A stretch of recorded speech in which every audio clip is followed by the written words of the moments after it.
Question है कि a positive point charge q nought having mass m nought is projected from infinity. यहाँ पर एक चार्ज है q नोड हमारा और इसको जो है इन्फिनिटी से, ये चार्ज पहले इन्फिनिटी पे है, इसको प्रोजेक्ट किया जाता है, ठीक है ना। कितना वेलोसिटी से projected at infinity. The charge particle is have velocity v node. यहाँ पे शुरुआत में वेलोसिटी इसके पास कितना है, v नोड है, and having an offset projection distance of l। ये जो l है वो हमारा क्या है, पैरामीटर है, ठीक है ना। l क्या है हमारा, चलिए आगे देखते हैं। In shown is figure it is projected towards a fix charge. इसको इस फिक्स चार्ज, यहाँ पे जो चार्ज है हमारा, ये हमारा क्या है, फिक्स्ड है, और इस फिक्स चार्ज की तरफ v नोट वेलोसिटी से जो है इसको फेंका गया, ठीक है ना। q as particle moves it start deviating from initial direction of projection due to mutual repulsion. तो सबसे पहले जो है हम इसको पहले मोशन को हम एनालाइज करते हैं कि मोशन कैसा होगा, उसके बाद जो भी चीज़ फाइंड करना हो तो फाइंड कर ही लेंगे। तो पहले मोशन एनालाइज करते हैं। तो शुरुआत में अगर चार्ज पार्टिकल जो है वो मान लो कि ऐसे है पाथ, और शुरुआत में चार्ज पार्टिकल यहाँ पर है, इसके पास v नोट वेलोसिटी से हम इसको फेंक दिए, तो इसके पास शुरुआत में काइनेटिक एनर्जी है, इन्फिनिटी पे है, तो इस q चार्ज इन्फिनिटी पे इस q नोट चार्ज के पास किसी भी प्रकार का जो है म्यूचुअल पोटेंशियल एनर्जी नहीं है, इलेक्ट्रोस्टैटिक पोटेंशियल एनर्जी, क्योंकि इन्फिनिटी पे है। इन्फिनिटी पे है मतलब कि पोटेंशियल एनर्जी का इस फॉर्मूला होता था U इज इक्वल टू के Q1 Q2 बाई R। अब R तो बहुत बड़ा है, R tending to R infinity, तो potential energy tending to R zero. मतलब इसकी इस पार्टिकल Q नोट के पास जो है शुरुआत में पोटेंशियल एनर्जी कितना है, टेंड कर रहा है जीरो को। तो सिर्फ और सिर्फ इसके पास क्या है, काइनेटिक एनर्जी है। काइनेटिक एनर्जी है सिर्फ चार्ज पार्टिकल के पास, तो इसका स्पीड जो है वो लगातार क्या होगा, घटेगा। स्पीड क्यों घटेगा, इसलिए घटेगा क्योंकि जब चार्ज पार्टिकल जैसे जैसे नज़दीक आएगा इस चार्ज पार्टिकल के, तो एक क्यू चार्ज जो है हमेशा इस पर कैसे फोर्स लगाएगा, ऐसे, हमेशा ऐसे फोर्स लगाएगा, ठीक है, ऐसे फोर्स लगाएगा हमेशा। जब चार्ज पार्टिकल यहाँ होगा तो इलेक्ट्रोस्टैटिक फोर्स ए लग रहा होगा Fe, फिर और आएगा तो और Fe डैश हो जाएगा, फिर और नज़दीक आएगा तो जैसे जैसे फोर्स लगेगा तो ये चार्ज पार्टिकल, ए तो चार्ज फिक्स है, ए चार्ज तो है क्या है, फिक्स है, लेकिन ए चार्ज जो है मोशन में है, तो इस चार्ज पार्टिकल का पाथ का मोशन जो है वो सीधा ना होकर क्या होगा, थोड़ा सा ऊपर की तरफ डेविएट हो जाएगा, क्योंकि फोर्स लग रहा है इस डायरेक्शन में, और फोर्स लगने की वजह से चार्ज पार्टिकल कुछ इस तरह का पाथ क्रिएट कर लेगा। क्लियर हुआ ना। यहाँ पर भी एफ ही डबल डैश लग रहा है, ठीक है, इस तरीके से, ठीक है। तो बताओ कि जैसे जैसे ये चार्ज पार्टिकल के नज़दीक आ रहा है, वैसे वैसे इंटरेक्शन पोटेंशियल एनर्जी बढ़ रहा है। क्यों, क्योंकि यहाँ पे potential energy equal to formula आता है के Q1 Q2 बाई R। अब इस Q नोट चार्ज और Q चार्ज के बीच लगातार जो सेपरेशन क्या हो रहा है, घट रहा है, सेपरेशन घट रहा है, तो पोटेंशियल एनर्जी बढ़ रहा है। अगर पोटेंशियल एनर्जी बढ़ रहा है तो काइनेटिक एनर्जी घट रहा होगा, तो काइनेटिक एनर्जी घट रहा होगा मतलब इस चार्ज पार्टिकल के पास स्पीड घट रहा है, घट रहा है, घट रहा है, घट रहा है, घट रहा है, घटते घटते घटते घटते एक ऐसा समय आएगा जब चार्ज पार्टिकल का स्पीड यहाँ पे सबसे कम होगा। यहाँ पे क्या होगा, सबसे कम।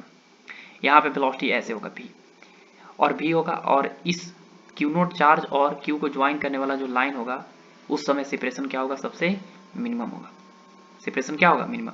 और इस केस में क्या होगा कि यहाँ पे चार्ज पार्टिकल के वेलोसिटी कितने होगा, परपेंडिकुलर होगा। चार्ज पार्टिकल का जो वेलोसिटी होगा इस Q के रिस्पेक्ट में वो क्या होगा, परपेंडिकुलर होगा इसके लाइन ज्वाइन करने वाले इसके, और इस समय जो है मिनिमम सेपरेशन होगा। तो मिनिमम सेपरेशन कब अकर होगा, जब वेलोसिटी ऑफ अप्रोच और वेलोसिटी ऑफ सेपरेशन कितना हो जाए, जीरो हो जाए। उस केस में सेपरेशन क्या होता है, मिनिमम होता है। लेकिन यहाँ पे चार्ज पार्टिकल का जब यहाँ पे वेलोसिटी देखेंगे तो मान लो v है, तो v का एक कंपोनेंट आएगा इधर और v का एक कंपोनेंट आएगा इधर, v का एक कंपोनेंट इधर और v का एक कंपोनेंट इधर। अभी भी वेलोसिटी के पास दो कंपोनेंट है जो सेपरेशन को घटाने वाला जिम्मेवार है, ठीक है ना। ई वाला वेलोसिटी के जो कंपोनेंट है ए वाला, इस वेलोसिटी के ए वाला कंपोनेंट जो है इसके कारण ये चार्ज पार्टिकल ऐसे मुड़ रहा है, मतलब एंगुलर वेलोसिटी है इसके कारण। और ये जो चार्ज पार्टिकल की वेलोसिटी है ए वाला इसका एक कंपोनेंट, इसके कारण जो है इस क्यू चार्ज और इस क्यू नोट चार्ज के बीच में सेपरेशन घट रहा है लगातार। तो सेपरेशन घटते घटते घटते घटते यहाँ पर पहुंचा तो चार्ज पार्टिकल की वेलोसिटी भी हो गई, सिर्फ और सिर्फ इस डायरेक्शन में वेलोसिटी है, तो इस केस में जो है ऊपर वाला वेलोसिटी कितना हो गया, जीरो। अब क्या होगा, चार्ज पार्टिकल का स्पीड यहाँ पे परपेंडिकुलर होगा किसके साथ, इसको क्यू चार्ज और क्यू नोट चार्ज के ज्वाइन करने वाले लाइन के साथ, ठीक है। और उस केस में मिनिमम सेपरेशन होगा, ठीक है ना। मैंने ऐसे बोल सकते हैं कि जिस समय वेलोसिटी ऑफ अप्रोच और वेलोसिटी ऑफ सेपरेशन जीरो हो जाए उस केस में जो है मिनिमम सेपरेशन होगा। अब चार्ज पार्टिकल फिर से जो है जैसे ही इसको आगे बढ़ेगा तो इस चार्ज पार्टिकल की वेलोसिटी जो है लगातार बढ़ेगी। क्यों बढ़ेगी, क्योंकि अब पोटेंशियल एनर्जी घटेगा, क्योंकि अब सेपरेशन बढ़ेगा। देखो अब सेपरेशन बढ़ रहा है, अब सेपरेशन क्या हो रहा है, बढ़ रहा है। देखो अब सेपरेशन क्या हो रहा है, चार्ज से बढ़ रहा है, सेपरेशन बढ़ रहा है माने आर बढ़ रहा है। और जब आर बढ़ेगा, जब ए वाला आर बढ़ेगा तो पोटेंशियल एनर्जी क्या होगा, घटेगा। पोटेंशियल एनर्जी घटेगा तो काइनेटिक एनर्जी बढ़ना चाहिए, तो काइनेटिक एनर्जी बढ़ेगा मतलब चार्ज पार्टिकल का वेलोसिटी बढ़ेगा बढ़ेगा बढ़ेगा बढ़ेगा, बढ़ते बढ़ते बढ़ते बढ़ते फिर से जो है चार्ज पार्टिकल जब इन्फिनिटी पे चल जाएगा तो उसके पास फिर से वेलोसिटी कितना हो जाएगा, वी नोट हो जाएगा। क्लियर हुआ ना, इस तरीके से। तो ये तो हम एनालाइज कर दिए चार्ज पार्टिकल के मोशन के बारे में, ठीक है। अब बात है यहाँ पे कि ये चार्ज पार्टिकल फिक्स है, क्या है, फिक्स्ड। तो कोई एक्सटर्नल फोर्स से इसको फिक्स किए होंगे। अगर एक्सटर्नल फोर्स से अगर फिक्स किए हैं तो यहाँ पर तो सबसे पहला एक नंबर बात ये है कि यहाँ पर हम टोटल एंगुलर मोमेंटम जो है कंजर्व नहीं कर सकते। एंगुलर मोमेंटम जो है, angular momentum is not conserved, is not conserved. क्यों, क्योंकि एक्सटर्नल फोर्स है, एक्सटर्नल फोर्स है तो सेंटर ऑफ मास का पास वेलोसिटी हो जाएगा। उस केस में जो है angular momentum conserve, sorry angular momentum बोल रहे हैं, मोमेंटम कंजर्व नहीं होगा, सॉरी लीनियर मोमेंटम कंजर्व हम नहीं कर सकते, लीनियर मोमेंटम कंजर्व नहीं कर सकते। क्यों नहीं कर सकते, क्योंकि इसके पास एक एक्सटर्नल फोर्स है, यहाँ पे पूरा सिस्टम के पास एक्सटर्नल फोर्स है, तभी ना इसको फिक्स किए हैं एक्सटर्नल फोर्स से। नहीं तो अगर क्यू चार्ज को ऐसे ऐसे अगर मोशन देते तो इस क्यू चार्ज भी मूव करने लगता। हम इसको तो फिक्स किए हैं, फिक्स किए हैं मतलब एक्स्ट्रा जो है इस पर हम फोर्स अप्लाई किए हैं, तो हम तो यहाँ पे लीनियर मोमेंटम कंजर्व नहीं कर सकते। दूसरा बात, यहाँ पर टोटल मैकेनिकल एनर्जी कंजर्वेशन कर सकते हैं। क्यों, क्योंकि किसी प्रकार का कोई रेजिस्टिव फोर्स यहाँ पे अवेलेबल नहीं है। हम कहाँ बोल रहे कि फ्रिक्शन का फोर्स है, एयर ड्रैग फोर्स है, कोई प्रकार का फोर्स नहीं है यहाँ पे। तो यहाँ पे टोटल मैकेनिकल एनर्जी जो है कंजर्व रहेगा। अगला बात है कि यहाँ पर हम जो है तो एंगुलर मोमेंटम कंजर्वेशन जो है टोटल एंगुलर मोमेंटम कंजर्व कर सकते हैं, टोटल एंगुलर मोमेंटम कंजर्व कर सकते हैं। कैसे, देखो टोटल एंगुलर मोमेंटम कैसे कंजर्व कर सकते हैं। देखो हम इस क्यू चार्ज के अबाउट जो है हम हर एक पॉइंट पे टॉर्क देख रहे हैं इस क्यू नोट चार्ज पे। तो क्यू चार्ज के अबाउट जो है फिक्स चार्ज के अबाउट हमेशा टॉर्क जो है इलेक्ट्रोस्टैटिक फोर्स का जीरो आएगा। क्यों जीरो आएगा, क्योंकि इसी फिक्स से जो है पास हो रहा है। इसी ये जो है हमारा एक्सिस मान लिए, अगर इसके अबाउट निकाल रहे हैं और वही एक्सिस से अगर लाइन हमेशा पास होता है तो उस केस में टॉर्क कितना होता है, जीरो। तो हम इसी पॉइंट के अबाउट अगर हम टॉर्क निकाल रहे हैं क्यू के अबाउट, तो इस क्यू के अबाउट जो है हमेशा इलेक्ट्रोस्टैटिक फोर्स का टॉर्क कितना आएगा, जीरो होगा। तो हमेशा नेट टॉर्क जो है वहां पे कितना है, नेट टॉर्क हमेशा जीरो है, नेट टॉर्क है हमारा जीरो। अगर नेट टॉर्क जीरो है तो हम टोटल एंगुलर मोमेंटम कंजर्व कर सकते हैं, माने initial angular momentum is equal to final angular momentum, ठीक है, ये होता है हमारा। क्लियर हुआ, चलो। तो अब जो है इतना चीज हम सीख लिए, अब सवाल पढ़ते हैं क्या है। सवाल है minimum distance between the two particles charge during the motion. तो जब चार्ज पार्टिकल का मिनिमम सेपरेशन होगा उस समय जो है कितना जो मिनिमम सेपरेशन होगा वो फाइंड करना है। और दूसरा सवाल तो बहुत टफ सवाल है, total angle of deviation find करना है, ठीक है। चलिए तो बनाते हैं। देखो यहाँ पे शुरुआत में चार्ज पार्टिकल इन्फिनिटी पे था ऐसे क्यू नोट और मास एम नोट, इसको वेलोसिटी हम दे दिए वी नोट। अब चार्ज पार्टिकल का स्पीड कम होगा, होते होते होते होते डेविएट होते जाएगा, ऐसे होते होते होते होते डेविएट होते जाएगा, ऐसे चल जाएगा डेविएट होते हुए।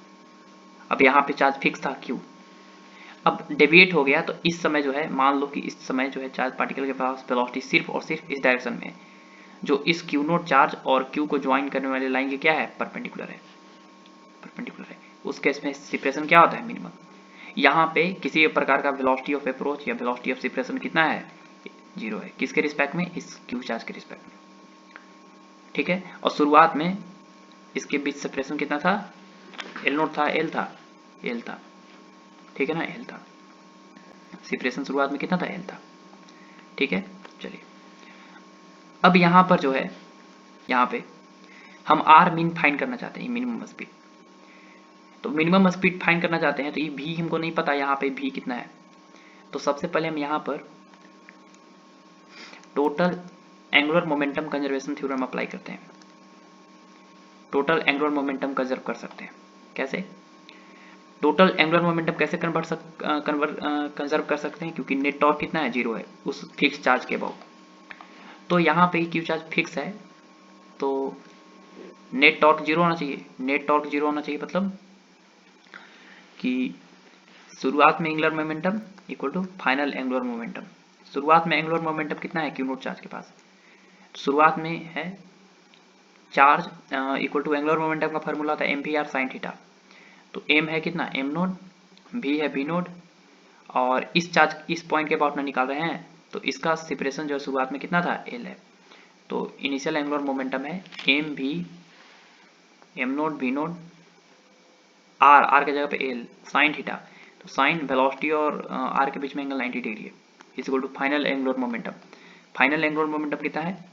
तो फाइनल है क्यू नोड, मास एम दिया था M nought, Q nought into M nought, Q nought कहाँ, mass M nought into velocity, velocity हो गया तुम्हारा भी, और सेपरेशन हो गया आर मीन, साइन कितना डिग्री, 90 डिग्री। अभी भी वेलोसिटी और आर मीन के बीच में एंगल कितना डिग्री है, 90 डिग्री है। ठीक है, यहाँ भी 90 डिग्री था। तो यहाँ पर साइन 90 1 हो गया, यहाँ से एम नोड और एम नोड कैंसिल हो गया। तो यहाँ से हम निकाल सकते हैं कि v naught into L, sine 90 का value 1 equal to v into are mean. तो यहाँ से हम भी निकाल सकते हैं, भी इज इक्वल टू कितना हो गया, v naught L upon are mean हो गया। ठीक है, भी इज इक्वल टू आ गया, यहाँ पे वेलोसिटी आ गई। अगर वेलोसिटी आ गया उस पर्टिकुलर पॉइंट पे यहाँ पर, तो यहाँ पर हम जो है आर मीन फाइंड करना चाहते हैं। तो अगला जो है टोटल मैकेनिकल एनर्जी कंजर्व है, total mechanical energy conservation theorem use कर रहे हैं। तो total mechanical energy conservation theorem क्या होता है कि शुरुआत में पोटेंशियल एनर्जी प्लस शुरुआत में काइनेटिक एनर्जी बराबर final potential energy plus final kinetic energy. शुरुआत में पोटेंशियल एनर्जी कितना है, 0, kinetic energy 1/2 m into we note square. Final potential energy, final जो है चार्ज पार्टिकल क्यू नोट यहाँ आ गया और बीच की सेपरेशन ये है। तो पोटेंशियल एनर्जी का फॉर्मूला था K Q one Q two by R. तो के क्यू वन है क्यू नोट, क्यू टू है क्यू वन बाई आर, नहीं आर मीन है, plus kinetic energy 1/2 M V square, तो M note into V square, वहाँ पे वेलोसिटी भी है। तो यहाँ से बताओ कि 1/2 M note into V nought square equal to K Q note Q one by are mean और plus 1/2 M note into V के जगह पे कितना रखने वाले हैं, भी के जगह पे निकाल चुके हैं v naught L upon are mean उसका होल स्क्वायर, देख लो निकाल चुके हैं ये भी के जगह पे। ठीक है ना, इतना समझ में आया? चलिए, तो यहाँ से अगर हम 1/2 M note into V nought square is equal to K Q note Q one by are mean plus 1/2 M nought, इसका स्क्वायर करेंगे तो V nought square L square by are mean का होल स्क्वायर। अब R mean का whole square से multiply करते हैं सब में, तो ये हो जाएगा 1/2 एम नोट बी नोट का स्क्वायर इंटू आर मीन का स्क्वायर बराबर, इसमें मल्टीप्लाई करेंगे तो के Q note into q one by are mean into एगो आर मीन का स्क्वायर से मल्टीप्लाई किए हैं आर मिनिमम का स्क्वायर से। अब इसमें पूरा आर मिनिमम का स्क्वायर कैंसिल हो जाएगा, M note into V nought square L square by कितना, आर मिन का स्क्वायर इंटू आर मिनिमम का होल स्क्वायर। सब में पूरा आर मिनिमम से मल्टीप्लाई किए हैं, ए वाला कैंसिल हो गया, इसमें से ए वो कैंसिल हो गया। ठीक है ना, और दूसरा काम करना है हमको कि 1/2 एम नोट वी नोट से स्क्वायर से डिवाइड कर दो, तो यहाँ सिर्फ क्या बचेगा, आर मीन का होल स्क्वायर बचेगा, इससे डिवाइड किए तो बराबर यहाँ पे क्या बचेगा, तो के Q note Q one upon e divide हो जाएगा 1/2 M note into we note square plus 1/2 M naught v note square L square by 1/2 M naught v note square into कितना बच गया, ए वाला कैंसिल हो गया, यहाँ पे कितना आ गया, यहाँ पर आ गया हमारे पास are mean is equal to 2 चल जाएगा ऊपर 2 K Q note into Q dash upon M nought into V nought square plus L square, और यहाँ पे स्क्वायर है तो एक क्वाड्रेटिक बन गया, सॉरी एक आर मीन छूट गया ना, यहाँ पे एक आर मीन बचा हुआ है, तो यहाँ पे आर मीन लिखना भूल गया, आर मीन, तो यहाँ पे आ जाएगा आर मीन, यहाँ पर आ जाएगा आर मीन और प्लस एल स्क्वायर। अब हम क्या करेंगे कि एक क्वाड्रेटिक बन गया हमारा, आर मीन का square minus 2k Q note into Q1 था, Q डैश लिखा गया, चलो Q1 यहाँ पे Q1 कर देना, upon M note into we note square into are mean, ठीक है ना, मीन, और minus L square equal to 0। तो एक आर मीन में क्या आ गया है, क्वाड्रेटिक आ गया। क्वाड्रेटिक होता है तो क्वाड्रेटिक कैसे सॉल्व करते हैं, तो R mean is equal to minus B मतलब आर मीन का कोफिशिएंट है A, minus 2k Q note into Q1 by M note into we note square plus minus under root B square minus 4ac, तो minus 2k Q note into Q1 upon M note into we note का whole square minus 4a के value 1 है और c के value minus L square है। देखो ना, a का वैल्यू यहाँ पर 1 है और c का value minus L square upon 2a, तो 2 इंटू ए के वैल्यू है कितना 1। तो यहाँ से हमारे पास आर मीन का वैल्यू आ गया, आर मीन का वैल्यू आ गया कितना 2k Q note into Q1 by M naught v note का स्क्वायर प्लस माइनस 2 2 जा 4 k square q naught square Q1 square upon M naught square और वी नोट का पावर कितना हो गया, स्क्वायर पहले से था 4 हो गया, m naught square we note का पावर 4 और minus minus plus 4l square upon कितना 2। अब यहाँ पे समझो, r mean is equal to 2k Q note into Q1 upon M note into we note square और प्लस माइनस, इसमें 4 common लेंगे तो बाहर निकलेगा 4 का रूट हो जाएगा 2, तो हो जाएगा k square q naught square Q1 square upon M naught square we note का पावर 4 प्लस कितना एल स्क्वायर अपॉन कितना 2, तो 2 से डिवाइड कर देंगे तो मिनिमम सेपरेशन आ जाएगा कितना, 2 से अलग अलग डिवाइड करेंगे तो आ जाएगा k Q naught Q1 upon M naught square we note square. अब यहाँ प्लस यूज करेंगे क्योंकि मिनिमम एक डिस्टेंस है, डिस्टेंस हमेशा पॉजिटिव होता है, तो ये वाला प्लस होगा तभी ना, तो प्लस हो जाएगा, 2 से 2 डिवाइड हुआ तो हो जाएगा अंडर रूट कितना k square q naught square Q1 square by M naught square we note का पावर 4 प्लस कितना एल स्क्वायर। तो ये हो गया हमारा मिनिमम सेपरेशन, ठीक है ना, ये हो गया हमारा मिनिमम सेपरेशन।